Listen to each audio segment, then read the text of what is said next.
Hello students, today's our topic is planning process. So already we have covered meaning, definitions, features, limitations, merits of planning. So how it is a process, because we have studied that it is a part of management and it is a function. So when it is studied separately it is called a process, और अभी हम इसे separately पढ़ रहे हैं, है ना. So that's why it is a process, because to complete this one has to clear many steps one after the other. क्योंकि जब कोई प्लान करता है तो वो वन बाय वन एक स्टेप की तरह से प्लान करता है. बिग ऑर्गेनाइजेशंस होंगी तो उनकी प्लानिंग थोड़ी बड़ी होगी, उनकी प्रोसेस थोड़ी बड़ी होगी, और स्मॉल होंगी तो उनकी प्लानिंग, उनकी प्रोसेस थोड़ी अलग होंगी. Now planning is needed in order to solve a problem or take advantage of some profitable situation. In this context, a manager makes an analysis of the strength and weakness of the enterprises. Of course, ये बातें planning करते time manager को ये पता होना चाहिए कि उसकी जो बिजनेस है उसका स्ट्रेंथ क्या है, वीकनेस क्या है. So this analysis keeps in mind the internal and external environment of the enterprise. So some steps are generally taken in the business organization during the planning process. ये क्या क्या steps हैं? So the planning function of management is one of the most crucial ones. It involves setting the goals of the company and then managing the resources to achieve such goals. अब ये जो एक mental process है और इसीलिए ये बड़ी crucial है, क्योंकि जब प्लानिंग करनी होती तो कंपनी को सबसे पहले अपना गोल सेट करना होता है और जो रिसोर्सेज हैं वो देखनी होती हैं कि वो उस गोल को कंप्लीट करने के लिए रिसोर्सेज हैं या नहीं. As you can imagine it is a systematic process involving 8 well thought out steps. Let us take a look at the planning process. All these are the planning process. Let's understand one by one. So first is setting up of the objective. So in planning, function manager begins with setting up of objective, because all the policies, procedures and methods are framed for achieving objectives only. तो सबसे पहले तो objective set करना होता है कि what is to be achieve करना क्या है. तो सबसे पहले तो ऑब्जेक्टिव्स निकाले जाते हैं कि ये हमारे बिजनेस का ऑब्जेक्टिव है. So the manager set up very clearly the objectives of the company, keeping in mind the goals of the company and the physical and financial resources of the company. और इसी गोल के according उन्हें resources भी arrange करनी होती हैं और देखना होता है कि क्या क्या रिसोर्सेज हैं कंपनी में.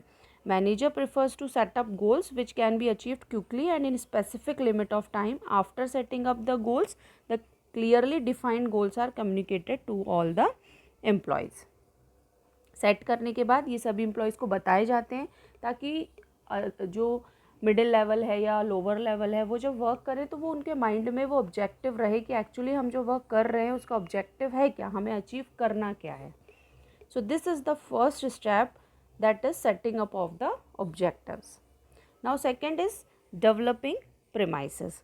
Now premises refers to making assumptions regarding future. Premises means assumptions लगाना फ्यूचर के, प्रिडिक्शंस करना कि फ्यूचर में क्या हो सकता है.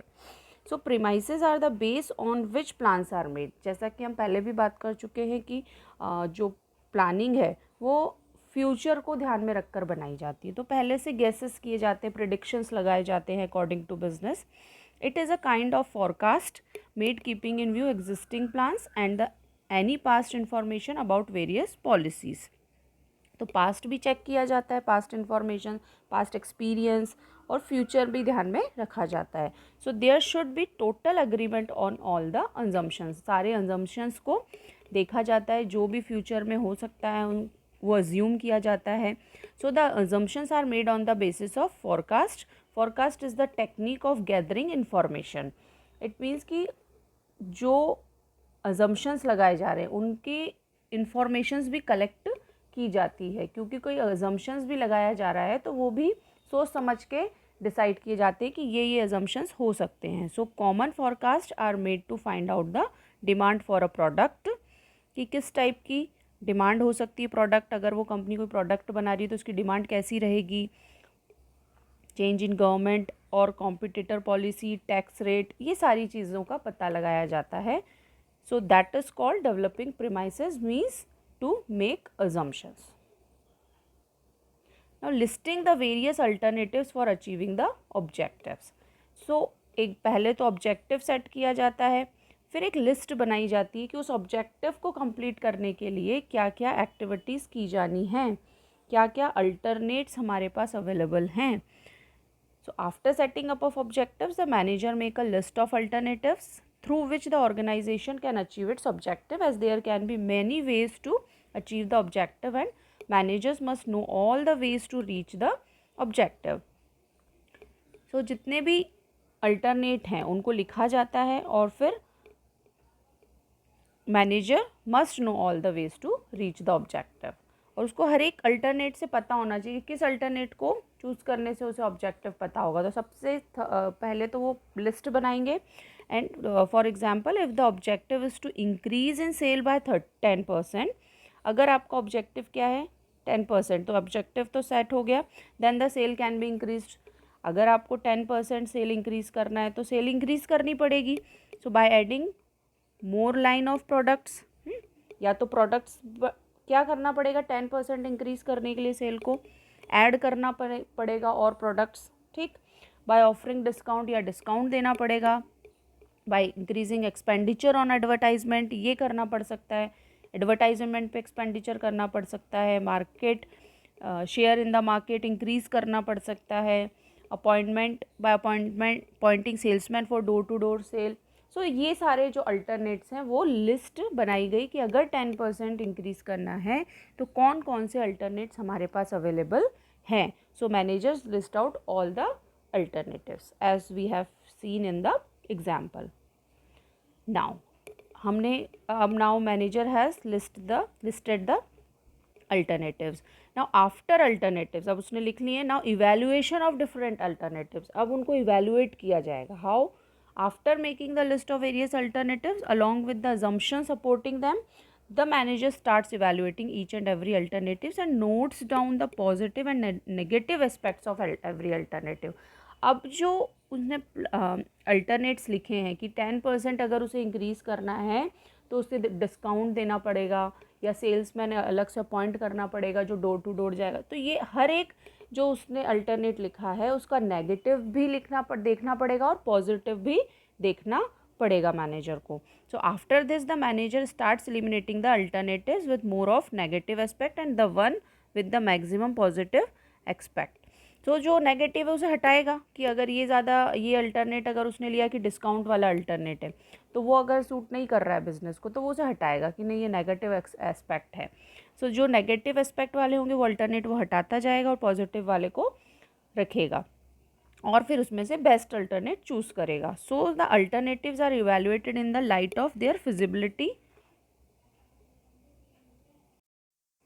फिजिबिलिटी मीन्स कि प्रैक्टिकल कितना पॉसिबल है. अगर कोई अल्टरनेट चूज़ किया है तो प्रैक्टिकली क्या वो इम्प्लीमेंट करना इजी है, क्या उसे प्रैक्टिकली इम्प्लीमेंट किया जा सकता है, कितनी प्रोबेबिलिटी है, that is called feasibility. So after listing out the alternatives, manager evaluate all the different alternatives through it's negative and positive approaches. Now fifth is selecting an alternative. Now evaluate कर लिया, हर एक जो alternate choose किया था उसके positive negative निकाल के जो बेस्ट था उसे रखा गया है निकाल के. नाउ सिलेक्टिंग एन अल्टरनेटिव, अब सिलेक्ट करना alternative. The best alternative is selected but as such as there is no mathematical formula to select the best alternative. Sometimes instead of selecting one alternative a combination of different alternatives can be also be selected. हाँ, तो ऐसा कोई mathematical formula तो है नहीं कि हमने अगर 10 निकाले हैं तो उसमें से कितने एप्लीकेबल हम कर सकते हैं, है ना. तो ऐसा भी हो सकता है कि एक ना रख के दो या तीन अल्टरनेट हम चूज़ कर सकते हैं. फॉर एग्जांपल अगर सेल इंक्रीज़ करनी है तो हम डिस्काउंट भी दे सकती है हमारी कंपनी और सेल्स मैनेजर को भी एक और अपॉइंट कर सकती है. तो ऐसे दो या 3 अल्टरनेट भी कॉम्बिनेशन कर सकते हैं. So the most ideal plan is most feasible मैंने अभी बताया आपको, practical, profitable and with least negative consequences. तो कोशिश ये करनी चाहिए मैनेजर को, जो वो अल्टरनेट चूज़ कर रहा है उसके पॉजिटिव इफेक्ट्स ज़्यादा हों, वो पॉजिटिव ज़्यादा हो, कंपनी के लिए प्रॉफिटेबल हो. And after preparing the main plan the organisation has to make number of small plans to support the main plan. जब मेन प्लान बन जाता है तो उसको सपोर्ट करने के लिए छोटे छोटे प्लान्स और बनाए जाते हैं. So these plans are related to performance of routine jobs in the organisation. और वो छोटे प्लान्स कौन इम्प्लीमेंट करते हैं? जो रूटीन जॉब होती हैं, जिनको रोज़ वर्क करना है, ऑपरेशनल वर्क करना है वर्कर्स को. So these are derived from the major plans. जो मेजर प्लान्स होते हैं उनको सपोर्ट करने के लिए स्मॉल प्लान्स बनाए जाते हैं. So they are also known as derivative plans. So ये जो स्मॉल प्लान्स सपोर्टिव प्लान्स होते हैं उन्हें डेरिवेटिव प्लान्स भी कहा जाता है. So these plans are must for accomplishing the objective of main plan. The common supportive plans are plans to buy equipment, plan for recruitment and selection of employees, plan to buy raw material etc. क्योंकि अगर plan किया गया है कि 10% increase करना है, तो उसके लिए इंक्रीज़ बढ़ाने के लिए, सेल को इंक्रीज़ करने के लिए रॉ मटेरियल की ज़रूरत होगी, इक्विपमेंट्स की ज़रूरत होगी, एम्प्लॉयज़ की ज़रूरत होगी. तो ये सब क्या हो गए? सेल्स इंक्रीज़ करना तो मेन प्लान हो गया. सपोर्टिव प्लान ये सारे हो गए जिसमें कि एम्प्लॉयज़ को सिलेक्ट करना हो गया, प्लान करना हो गया, रॉ मटेरियल बाय करना होगा, रिक्रूटमेंट हो गया. I hope it is understood. Now after selecting an alternative, implementing the plan. अब सिलेक्ट कर लिए हैं उन्होंने कौन कौन से अल्टरनेट्स होंगे, अब टाइम आया इम्प्लीमेंट करने का. सो द मैनेजर्स प्रिपेयर और draft the main and supportive plans. और ऑन पेपर वो लिखेंगे सारे जो उन्होंने मेन प्लान्स बनाए और उसके क्या क्या सपोर्टिव प्लान्स है. But there is no use of these plans unless and until these are put in action. जब तक उन्हें ऑन पेपर तो लिख लिया लेकिन एक्शन में नहीं आएंगे जब तक वो किसी काम के नहीं हैं. So for implementing the plans और putting the plans into action, the manager start communicating the plans to all the employees very clearly, because the employees actually have to carry on the activities according to specification of plans. उसे implement करने के लिए उसे manager को employees को communicate करना होगा, बताना होगा कि हमारा ये ऑब्जेक्टिव है और इस ऑब्जेक्टिव को कंप्लीट करने के लिए आपको किन किन प्लान्स पे वर्क करना है, क्योंकि एक्चुअली में एम्प्लॉयज़ ही वर्क करते हैं. After communicating the plan to employees and taking their support, the manager start allocating the resources according to the specification of the plan. और फिर वो मैनेजर्स जो हैं वो रिसोर्सेज को एलोकेट कर देते हैं. And for example, if the plan is to increase in sale by increasing the expenditure on advertisement, then to put it into action, the manager must allow more funds to advertisement department, select better media hire, advertising agency etc. अगर हम कोई example लें कि हमें increase करनी है cell और उसके लिए जो अल्टरनेट चूज़ किया गया है बेस्ट वो है कि एडवर्टाइजमेंट पे ज़्यादा खर्च किया जाए, तो उसके लिए ज़्यादा फंड की ज़रूरत होगी एडवर्टाइजमेंट डिपार्टमेंट को. तो मैनेजर का ये वर्क है कि वो रिसोर्सेज वो उन्हें अवेलेबल करवाए. So now 6th one is implementing the plan. Now follow up. Planning is a continuous process हमने पढ़ा है. So the managers job does not get over only by putting the plan into action. कि ऐसा नहीं कि plan बनाया और दे दिया और वो शुरू करवा दिया, but manager has to take the follow up from the departments. The manager monitor the plan carefully when it is implemented.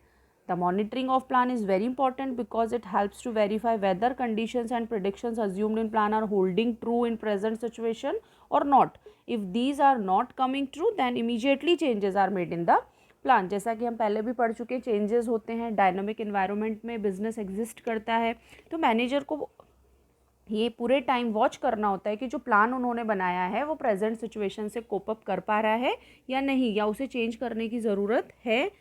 So manager उसे थोड़ा चेंज कर सके. During follow up many adjustments are made in the plan. बहुत ऐसा नहीं कि plan लिख लिया तो ओवर हो गया, उसके बाद बहुत से एडजस्टमेंट्स करने होते हैं. For example, if the expenditure planning is done keeping in mind 5% inflation rate, but in present situation if the inflation rate rise to 10%, then during follow up the managers make changes in the plans according to 10% inflation rate. अगर business में expenditure के लिए ये सोच के किया पैसा लगाया रखा गया है कि 5% ही इन्फ्लेशन रेट बढ़ेगा, महंगाई बढ़ेगी, लेकिन उससे ज़्यादा बढ़ जाती है तो ऑब्वियसली बात एक्सपेंडिचर भी ज़्यादा होगा फिर प्रेजेंट सिचुएशन में, क्योंकि प्लान तो पहले से बन चुका है। तो इसलिए फॉलोअप करना ज़रूरी है, क्योंकि मैनेजर को पता होना चाहिए कि नहीं अभी 10 हमने 5% के अकॉर्डिंग बनाया था बट 10% इन्फ्लेशन रेट बढ़ चुका है, तो यहाँ पे फाइनेंशियल नीड है. So this is called the follow-up. Now I hope you have understood all the planning process steps.